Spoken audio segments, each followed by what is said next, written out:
hybrid maupun di ruang Zoom. Kita bertemu pada kuliah perdana kali ini. Jadi kita akan di sini akan menyampaikan 2 materi barangkali sebagai pembuka dalam perkuliahan, yaitu kita akan memperkenalkan mengenai kurikulum, sistem perkuliahan dan kontrak perkuliahan di PSPI ini atau program studi program profesi insinyur ini. Kemudian selanjutnya kita akan lanjutkan dengan materi yang akan disampaikan oleh Pak Yusuf Firmansyah. Ini sangat penting bagi mahasiswa karena nanti di sana kita proses interaksi dalam pembelajaran ini kita akan digabungkan dalam sistem informasi dalam Live Unpad. Jadi sebagaimana kita ketahui bahwa sistem pembelajaran kita di sini akan fleksibel, jadi akan bagi mahasiswa reguler kami sangat mengharapkan untuk ada di ruang hybrid.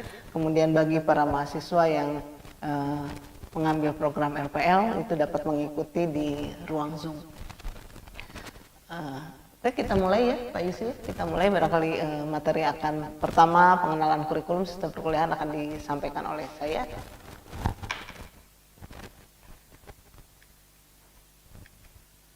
Jadi kalau kita melihat dari cakupan bidang keinsinyuran, di mana kita semua nanti akan sama-sama terlibat atau sama-sama belajar, di sini sebetulnya dalam disiplin teknik itu ada 7. Kebumian energi, kemudian ada rekayasa dan seterusnya. Di sini yang diselenggarakan oleh PSPII Universitas Padjadjaran adalah bidang keinsinyuran di kebumian dan energi, kemudian juga industri. Kita tahu kebumian energi itu ada geologi, kemudian ada tambang, kemudian ada migas dan seterusnya.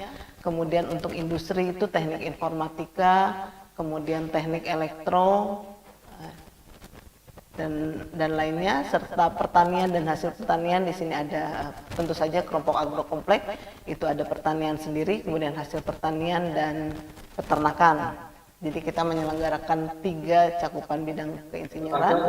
Kemudian sebagaimana kita ketahui atau kita semua mengacu pada undang-undang tentang keinsinyuran, di mana bahwa profesi insinyur itu atau syarat untuk mengikuti profesi insinyur itu harus sarjana bidang teknik dan sarjana bidang terapan bidang teknik.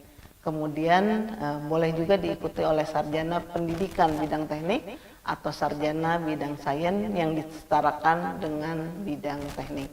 Jadi itu adalah prasyarat dan saya yakin juga teman-teman di sini sudah termasuk pada bidang keilmuan itu. Kemudian kami akan menyelenggarakan atau penyelenggaraan program ini ada 2, yaitu program reguler dan rekognisi pembelajaran lampau. Jadi syaratnya dari program reguler itu adalah sarjana atau sarjana terapan bidang teknik atau yang setara. Kemudian ini juga kami akan mempertimbangkan juga akreditasi dari program sarjana sebagai backgroundnya. Kemudian bisa juga berasal dari sarjana sains atau sarjana pendidikan bidang teknik. Jadi ini masuk pada program reguler. Kemudian yang bisa mengikuti program rekognisi pembelajaran lampau adalah sarjana terapan teknik, sarjana teknik atau sarjana terapan teknik. Di sini jadi untuk bagi teman-teman yang berasal dari background S1-nya adalah sarjana sains atau sarjana pendidikan bidang teknik itu wajib mengambil program reguler. Nanti kita lihat apa perbedaan antara program reguler dan program RPL. Ini saya sampaikan sedikit mengenai kurikulum supaya kita bisa mengenal sebelumnya kurikulum. Jadi sebagaimana juga profesi-profesi insinyur pada umumnya, ya tentu saja kita ingin menghasilkan insinyur yang memiliki atau menjunjung tinggi etika dan profesionalisme. Kemudian tentu saja di sini poin pentingnya adalah memiliki kemampuan kerja dan kecakapan yang ditunjang oleh penguasaan iptek. Nah, karena PSPI ini berada di Unpad dan PIP Unpad atau Pola Ilmiah Pokok itu adalah pemilihan lingkungan, maka insinyur yang kita harapkan itu memiliki atau memiliki background atau memiliki komitmen dalam pemulihan lingkungan, serta juga nanti kemudian akan memiliki peran strategis dalam pembangunan nasional serta berdaya saing internasional. Tentu saja ini sesuai dengan visi misi dari Universitas Padjadjaran. Nah, selanjutnya ini adalah capaian pembelajaran. Di sini nanti ada 8 capaian pembelajaran yang sesuai dengan level 7 KKNI, jadi nanti lulusan program profesi insinyur ini memiliki level KKNI minimal 7. Kemudian juga sesuai dengan Permendikbud yang baru yang mencakup sikap, keterampilan, dan pengetahuan, serta juga sesuai dengan SK Dirjen Dikti mengenai domain pembelajaran keterampilan khusus pada seorang profesi insinyur. Jadi di sini penekanannya adalah unjuk kerja sebetulnya. Bagaimana seseorang itu misalnya mampu menunjukkan penguasaan soft skill-nya, kemudian mampu merencanakan praktek insinyuran, mampu mengelola sumber daya, mampu mengidentifikasi dan memecahkan masalah, kemudian mampu melakukan riset dan pengambilan keputusan. Jadi tidak semata-mata hanya pengetahuan saja, jadi pengetahuan itu ada menjadi background daripada program profesi ini, tapi penekanannya adalah pada aspek keterampilan. Agak berbeda barangkali dengan pendidikan akademik pada umumnya.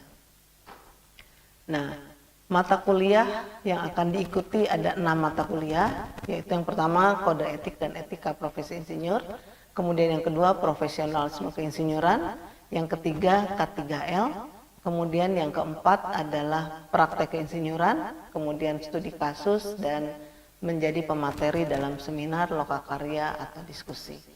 Sesuai dengan capaian pembelajaran yang tadi diharapkan, kita sudah membagi-bagi penekanan pada masing-masing mata kuliah atau hubungan masing-masing mata kuliah dengan capaian pembelajaran yang diharapkan pada mata kuliah.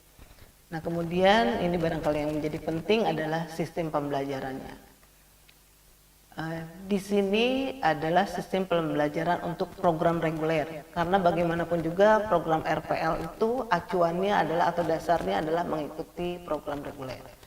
Jadi program reguler itu akan dibagi menjadi 2 semester, yaitu yang semester pertama itu ada 3 mata kuliah yang wajib diikuti, yaitu Kode Etik dan Etika Profesi Insinyur, kemudian Profesionalisme Keinsinyuran, dan K3L. Ini semua sifatnya adalah proses pembelajaran. Tapi di dalam profesi insinyur ini dan dalam studi profesi insinyur ini, dosen itu bukan dosen pengajar, tapi dosen itu adalah dosen pembimbing, baik dosen pembimbing kampus maupun nanti dalam dosen pembimbing lapangan. Jadi kami sifatnya hanya melakukan pembimbingan sesuai dengan yang diamanatkan pada program studi keprofesian. Kemudian untuk semester 2 ada praktek keinsinyuran. Bagi teman-teman yang memang sudah bekerja, diharapkan praktek keinsinyuran ini dapat dilakukan di tempat bekerja, jadi bisa simultan atau sejalan dengan pekerjaan. Kemudian dari praktek keinsinyuran ini barangkali akan kita dapatkan studi kasus yang berkaitan dengan tadi yang sudah dipelajari pada semester pertama. Kita bisa melihat, bisa memetakan kira-kira studi kasus apa terkait dengan etika, profesionalisme maupun K3L. Kemudian juga wajib menjadi pemateri pada seminar. Pemateri dalam seminar, lokakarya atau diskusi itu dikerjakan selama waktu studi. Jadi boleh dilakukan, ini kalau kita lihat tempat pelaksanaannya, Kode Etik, kemudian Profesionalisme, dan K3L atau semester pertama ini di kampus Unpad. Artinya kita akan memberikan sharing session barangkali. Nah, ini semuanya sumbernya atau dilakukan di podcast ini. Jadi kemudian juga dilakukan di sini. Dan selanjutnya praktek keinsinyuran itu boleh dilakukan di kampus Unpad apabila terlibat dalam riset-riset dosen misalnya. Kemudian juga untuk studi kasus sama karena relevan dengan praktek insinyur tadi. Nah, kalau pemateri keinsinyuran itu bisa dilakukan di industri, barangkali teman-teman yang memang sudah bekerja bisa dilakukan di tempat kerjanya, asal tentu saja ada bukti fisik. Seterusnya, kemudian juga boleh melakukan seminar di organisasi profesi Misalnya kalau kami di IAGI, Ikatan Ahli Geologi ada seminar, nah kami mengikuti di sana, atau boleh juga di kantor menjadi pembicara. Yang penting di sini adalah bahwa mahasiswa itu menjadi atau menyampaikan materi, jadi sebagai pemateri dalam seminar atau lokakarya atau diskusi. Nah, pada semester pertama itu tatap muka, artinya tatap muka nanti kita lihat sistem pembelajaran tatap muka kita seperti apa. Kemudian untuk semester kedua ini ranahnya adalah praktek. Nah, kemudian sesuai dengan kurikulum dari Ditjen Kelembagaan, kita lihat bahwa beban pembelajaran untuk profesi insinyur ini adalah 24 SKS. 24 SKS ini akan diberlakukan, jadi kami forum PSPI sepakat bahwa 24 SKS ini akan diberlakukan untuk semester 1 2024-2025 ini masih 24 SKS. Kemudian nanti yang masuk juga Februari 2004-2025 itu juga masih 24 SKS. Tapi kemudian setelahnya adalah 36 SKS. Jadi ada perubahan. Jadi di sini teman-teman yang masuk pada semester ini, kemudian semester depan itu juga masa studinya masih maksimal 2 semester. Tetapi kalau untuk semester selanjutnya, jadi yang masuk atau mahasiswa baru pada tahun akademik 2025-2026 itu sudah diberlakukan 36 SKS. Dengan masa studi juga kalau sekarang maksimum dapat diselesaikan 2 semester, tapi kalau untuk tahun depan itu diselesaikan dalam 4 semester. Kemudian yang lainnya adalah bahwa sistem pembelajarannya 70% di lapangan atau di tempat kerja dengan pembimbing magang. Jadi nanti diharapkan akan ada pembimbing magang dari tempat para mahasiswa bekerja, atau kalau tidak nanti kami akan berikan atau akan memberikan pendampingan dari mahasiswa pembimbing lapangan. Kemudian maksimum 30% tatap muka di kelas, dan ini tadi saya sampaikan bahwa kami adalah dosen pembimbing, bukan dosen pengajar. Jadi sedikit berbeda dengan ranah akademik. Nah, kemudian yang selanjutnya, jadi dengan demikian bahwa tatap muka itu 6 SKS, artinya 25 dari total keseluruhan SKS, dan praktik itu 18 SKS atau 75 SKS. Sudah memenuhi standar dari Ditjen Kelembagaan. Nah, kemudian tadi semester 1 ada 3 mata kuliah, masing-masing ada 2 SKS. Di sini sesuai dengan Permendikbudristek yang baru tahun nomor 53 tahun 2023, bahwa 1 SKS itu setara dengan 45 jam. Jadi kita mengacu ke sana sehingga 6 SKS itu adalah kira-kira 6 SKS dikali masing-masing 45 jam atau 270 jam. Itu terdiri dari kelas belajar terbimbing seperti pada hari ini, ada kuliah atau nanti ada sharing session baik mahasiswa maupun dosen atau praktisi yang akan memberikan pembelajaran atau ceramah atau sharing. Kemudian bisa juga mahasiswa yang melakukan presentasi, dimungkinkan juga kuis, kemudian diskusi kelas, itu akan difasilitasi oleh Sekolah Pascasarjana. Diskusi kelas, jadi ada atau tidak ada dosen di dalamnya. Kemudian selanjutnya juga bisa berupa penugasan terstruktur, barangkali membuat portofolio, mengisi portofolio, kemudian belajar mandiri, mencari literatur sendiri, dan penyusunan proposal untuk praktek insinyuran. Itu diselesaikan di semester 1. Kemudian untuk semester 2 itu ada praktek insinyuran 12 SKS kali 45 jam atau 540 jam. Nanti teman-teman di sini diminta untuk membuat laporan suatu pekerjaan yang dilakukan yang kira-kira diselesaikan dalam 540 jam. Tidak boleh kurang dari 540 jam maksud saya. Nah, itu meliputi praktek sendiri, kemudian boleh di dalamnya ditambahkan waktu bimbingan, waktu konsultasi baik dengan pembimbing kampus yang akan diberikan di sini, Jadi praktek insinyur itu akan didampingi oleh satu pembimbing kampus dan satu pembimbing lapangan. Pembimbing lapangannya sangat dianjurkan berasal dari industri sendiri. Kalau tidak ada, sesuai itu memenuhi persyaratan. Kemudian kalau tidak ada akan diberikan pembimbing lapangan dari kampus. Jadi persyaratan sebagai pembimbing itu yang pertama adalah dia memiliki pembimbing lapangan ya. Dia memiliki insinyur, tentu saja seorang insinyur, memiliki ijazah insinyur, dan paling tidak atau paling rendah adalah insinyur profesional madya. Kemudian dalam praktek juga ada, tentu saja ada proses pelaporan, baik itu proposal, kemudian membuat logbook harian, dan nanti adalah laporan akhir. Pada akhir dari praktek insinyur ini akan dilakukan seminar. Seminar itu ada dua sebetulnya, ada seminar proposal dan nanti seminar akhir. Jadi total itu dikerjakan 540 jam. Kemudian ada studi kasus 4 SKS, melakukan observasi barangkali pada waktu melakukan praktek insinyuran, ada yang berkenaan dengan kode etik, ada yang berkenaan dengan profesionalisme, kemudian ada yang berkenaan dengan K3L, ada studi-studi kasus, bagaimana kira-kira rekomendasi yang dibuat oleh mahasiswa. Kemudian yang lainnya adalah pemateri dalam seminar, roka karya, dan diskusi. Jadi sampaikan pemateri dalam seminar, roka karya, dan diskusi itu harus dikerjakan pada waktu masa studi.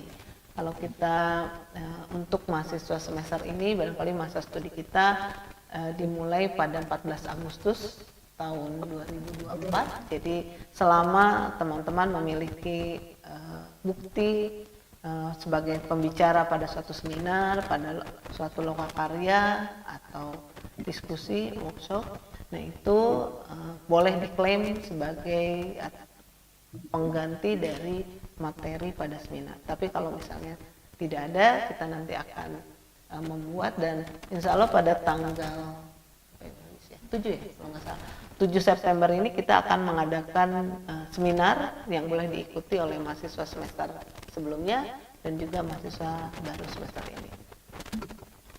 Jadi hitungannya 90 jam. 90 jam. Ya, 90 jam ini ada bimbingan, termasuk bimbingan konsultasi, kemudian penugasan, kemudian belajar mandiri, dan tadi seminar. Kemudian, sistem pembelajaran di kami adalah sistem pembelajaran dengan high flexible learning. Artinya bahwa yang pertama, perkuliahan itu sendiri dilaksanakan secara hybrid. Jadi sumbernya ada di Universitas Padjadjaran, dapat diikuti oleh mahasiswa pada saat yang sama secara offline, tentu saja di ruang kelas hybrid di sini, dan juga secara online. Kemudian sebaiknya memang diikuti secara sinkronus, artinya mahasiswa hadir supaya terjadi interaksi, atau paling tidak kalau misalnya tidak bisa hadir, ada kegiatan lain pada waktunya, bisa juga dilaksanakan secara asinkronus. Nah, untuk memfasilitasi proses pembelajaran khususnya yang asinkronus, itu nanti proses pembelajaran akan dibuat video, kemudian dalam bentuk YouTube, dan akan upload dalam Like-Unpad. Makanya nanti akan menjadi penting untuk memahami betul bagaimana penggunaan dari Like-Unpad. Kemudian juga seminar, seminar juga nanti ini terjadwal, bisa offline, bisa online, atau juga dalam bentuk rekaman atau video. Kemudian saya kira tidak ada masalah untuk tugas dan kuis. Kemudian untuk diskusi kelas, apabila diperlukan kelas ada yang ingin sama-sama didiskusikan, nanti jadwalnya silahkan. Ini link Zoom ini akan terbuka, jadi link Zoom yang sekarang digunakan itu silahkan dipergunakan kapan saja, dan tinggal melaporkan kepada kami sehingga kami bisa memfasilitasi untuk prosesnya, untuk proses atau penggunaan dari link Zoom. Kemudian untuk proses pembimbingan dan konsultasi tentu saja disesuaikan antara jadwal pembimbing dan mahasiswa. Bisa dilaksanakan secara online maupun secara offline sesuai dengan kesepakatan antara dosen dan mahasiswa. Nah, tadi praktek kesenioran dilakukan di lapangan atau di tempat kerja masing-masing, sangat dianjurkan. kemudian juga jam prakteknya tadi sesuai dengan ketentuan yaitu 540 jam, kemudian dan dilakukan pada masa studi. Nanti akan diatur baik yang program LPL maupun yang program reguler, kita akan diatur terhitung sejak tanggal 14 Agustus 2024. Kemudian pemateri dalam seminar, lokakarya dan sebagainya bisa level internasional, nasional maupun lokal di tempat kerja.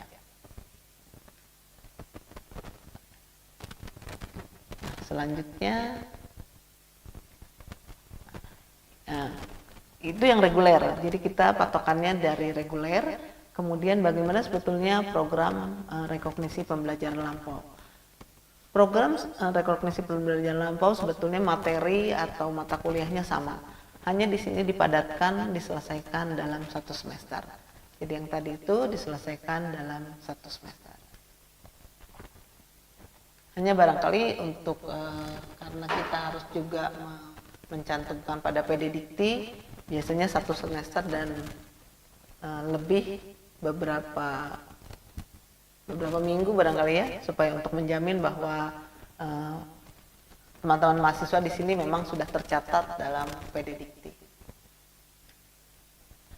Nah, ini adalah contoh biasanya kita menyelenggarakan proses kegiatan pembelajaran. Seperti pada hari ini kita ada kuliah perdana tentang sistem perkuliahan, kemudian nanti juga akan ada pengenalan live Unpad dilanjutkan. Nah, kemudian pada minggu kedua, ketiga dan seterusnya itu kita akan memberikan materi dari para praktisi yang tentu saja didampingi oleh dosen Unpad.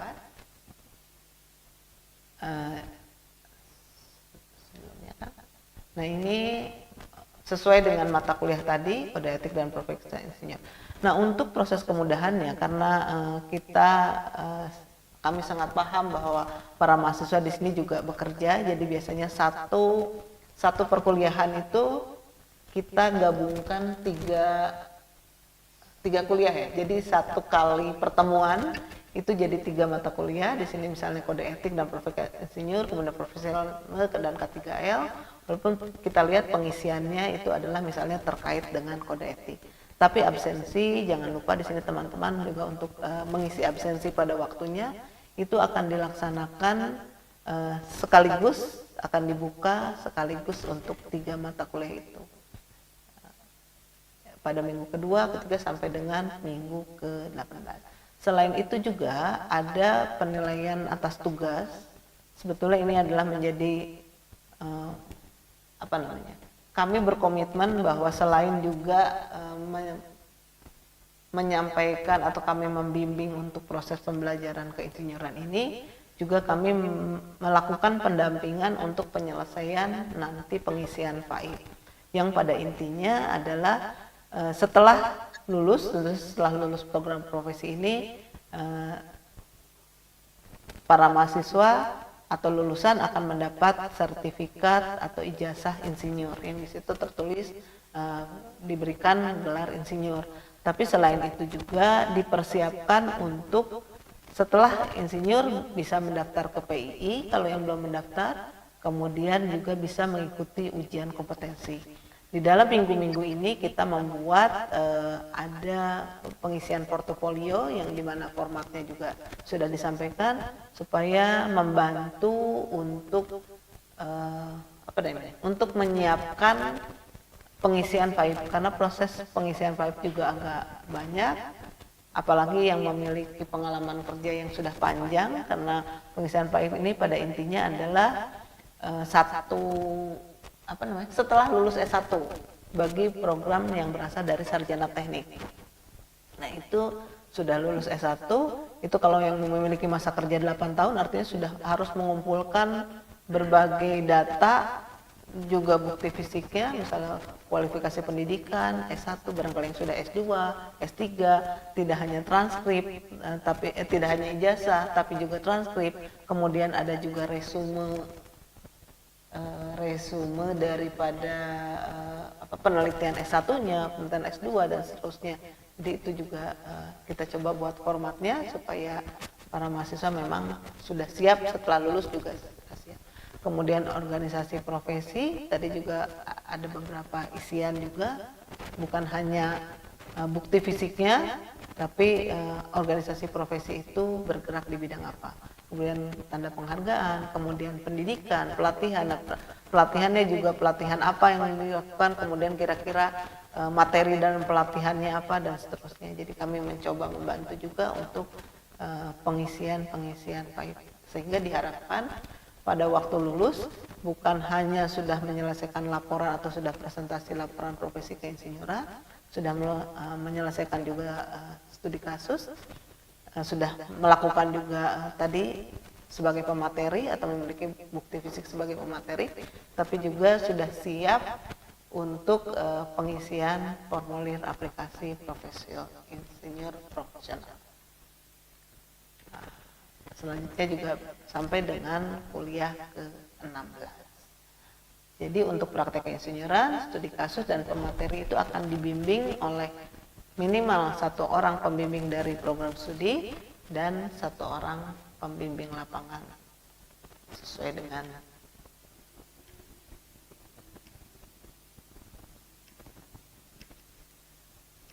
kriteria. Sebelumnya, maaf, ada yang kelewat sebelumnya. Nah, jadi tadi dalam program studi ini kami coba memberikan tugas disesuaikan atau memberikan tugas tambahan, tanda kutip, disesuaikan atau dipersiapkan untuk menyusun portofolio yang terkait dengan rekam jejak pekerjaan dan pengisian PAIP. Kemudian sehingga nanti pada lulus profesi insinyur ini, ranah kami dari perguruan tinggi atau pajajaran nanti memberikan ijazah insinyur. Kemudian di sana juga ada sumpah profesi, jadi setelah wisuda kemudian ada sumpah insinyur, mohon maaf. Nah, setelah itu bagi teman-teman yang belum menjadi anggota PII bisa langsung mendaftar menjadi anggota PII, kemudian mendapatkan sertifikat kompetensi sekaligus juga mengajukan perolehan sertifikat insinyur profesional. Di mana tadi rekam jejak itu akan menentukan apakah seseorang itu bisa memperoleh IPP atau level kompetensi 7, IPM level kompetensi 8, atau IPU level kompetensi 9. Barangkali itu yang bisa saya sampaikan terkait dengan kurikulum. Mudah-mudahan kita semua juga bisa paham, bisa melaksanakan, khususnya tentu saja juga di sela-sela kegiatan pekerjaan, tapi kita sama-sama punya komitmen untuk melaksanakannya. Baik, nah untuk ini kita langsung aja Pak Yusi, jadi sudah hadir juga narasumber ini Pak Yusi Firmansyah, kita bisa langsung aja ya supaya kita nggak motong, kita baik, bisa langsung supaya nanti pertanyaannya barangkali bisa sama-sama ya. Boleh. Enggak, silakan Pak Yusi. Ini adalah yang biasa dari Universitas Pajajaran yang biasa memang memberikan training apa ya, memberikan pelatihan atau memberikan sosialisasi mengenai penggunaan Lab Unpad, juga memang biasa mengelola lab. Silakan Pak Yusi.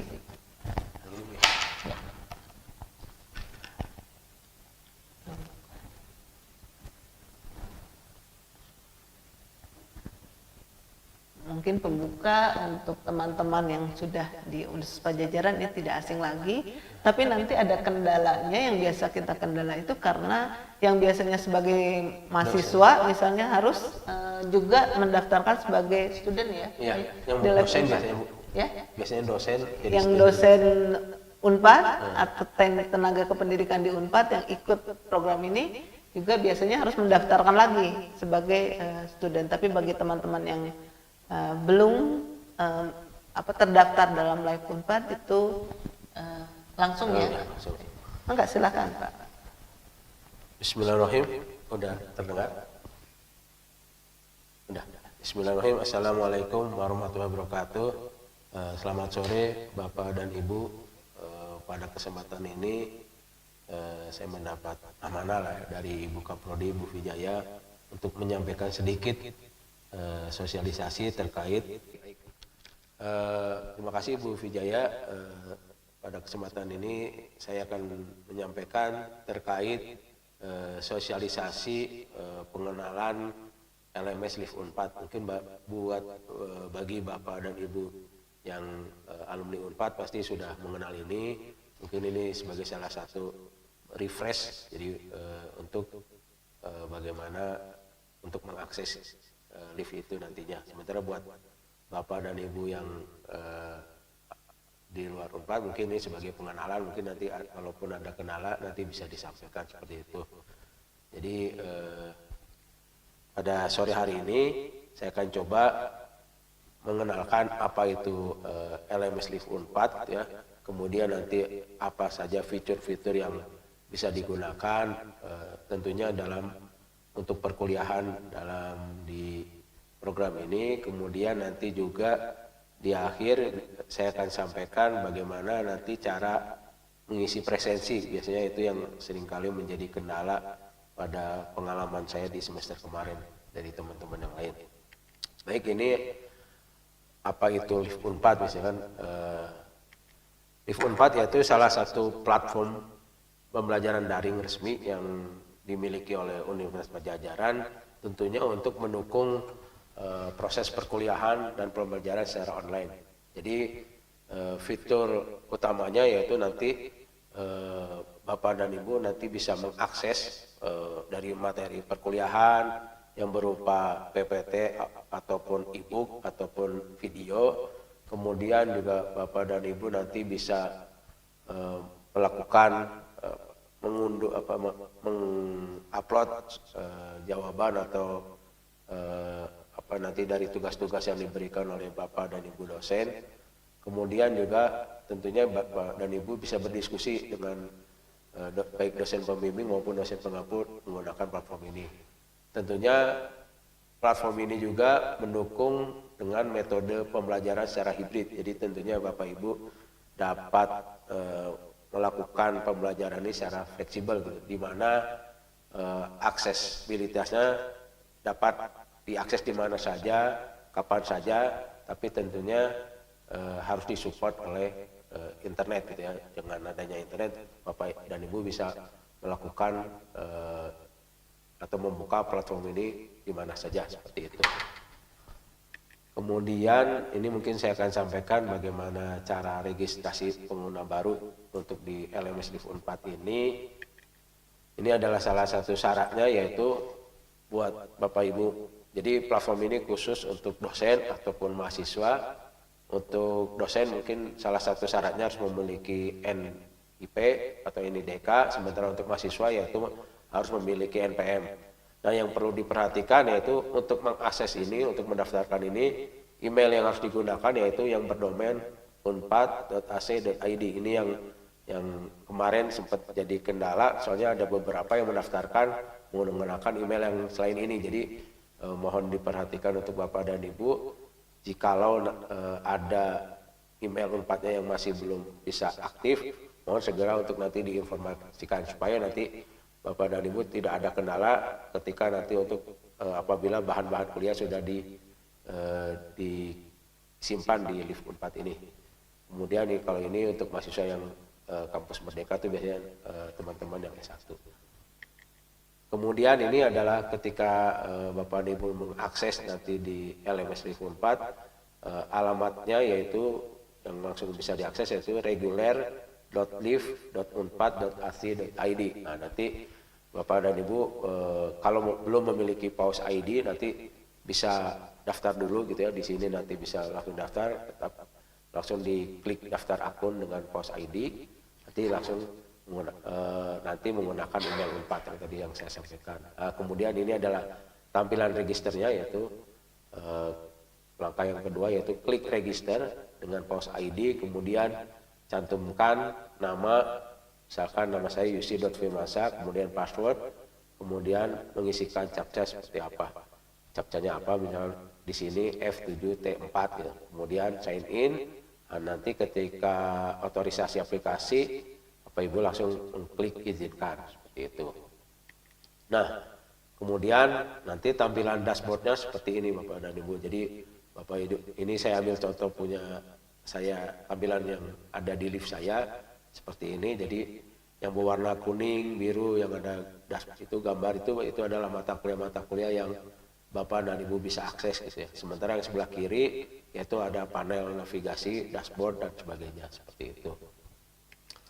Nah ini ada salah satu, mungkin ini nanti akan saya sampaikan di akhir terkait mengakses absensi. Tapi untuk mengakses Live Unpad selain tadi mengetik di reguler, nanti Bapak dan Ibu bisa juga langsung mengakses di student.unpad.ac.id. Jadi nanti untuk pertama kali mungkin akan melakukan enroll dulu yang di bagian paling bawah, kemudian di link e-learningnya Bapak Ibu bisa langsung join di situ. Jadi di situ udah ada alamatnya juga sama, reguler.live.unpad.ac.id ya.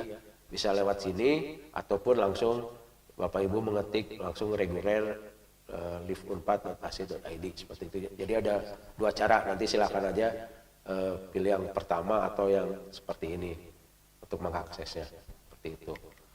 Nah kemudian ini tadi yang disampaikan Bu Kaprodi bahwa ada beberapa fitur di Live ini ya. Yang pertama yaitu untuk materi kuliah. Jadi saya ambil contoh misalkan ketika Bapak Ibu sudah masuk ke Live Unpad, ini ada salah satu misalkan ini ada bahan perkuliahan misalkan terkait K3R gitu ya. Jadi nanti ketika sudah ada di Live tampilannya seperti ini Bapak Ibu di dashboardnya, kemudian untuk mengaksesnya langsung diklik, misalkan klik seperti ini. Nah ini tampilan ketika Bapak Ibu mengklik tadi terkait materi kesehatan, keselamatan kerja dan lingkungan. Jadi nanti tampilannya seperti ini dan juga materi-materinya juga sama, tinggal nanti Bapak Ibu mata kuliah mana yang ingin dilihat misalkan seperti itu.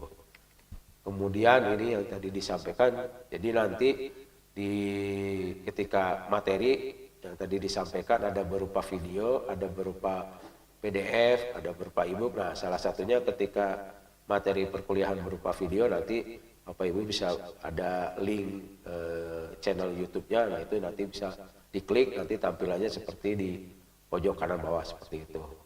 Ini berupa video.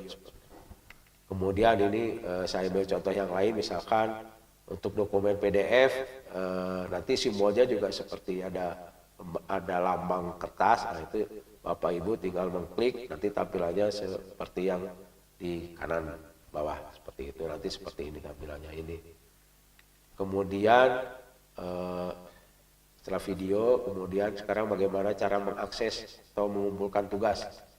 Nah nanti misalkan ini saya ambil contoh dalam perkuliahan saya, jadi misalkan ada tugas, biasanya nanti ada lambangnya yang berbeda gitu, jadi nanti bisa dilihat di judul ataupun di lambang-lambangnya, pasti antara lambang materi, lambang video, dan lambang tugas itu bakal berbeda-beda, jadi Bapak Ibu jangan khawatir, pasti simbolnya bakal berbeda-beda seperti ini.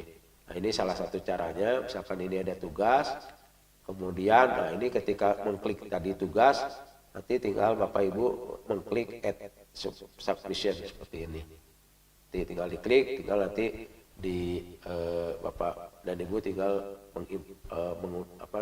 tinggal mengirimkan bahan yang akan dikirim untuk sebagai tugas. Nah kemudian untuk kuis ada biasanya lambangnya tuh ada tulisannya, nanti mungkin kalaupun di lambang kurang jelas pasti nanti ada judulnya kuis. Kemudian setelah itu diklik, tampilannya nanti yang seperti di nomor 2, nanti tinggal Bapak dan Ibu continue.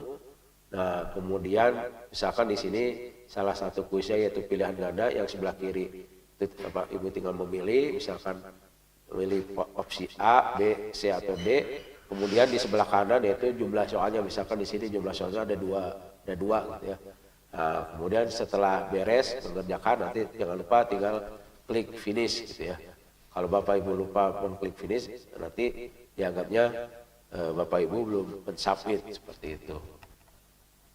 Nah kemudian ini bagaimana cara mengisi presensi. Jadi Bapak dan Ibu untuk mengisi presensi, dan juga nanti ini bisa juga sebagai untuk mengakses Live Unpad juga melalui dari sini.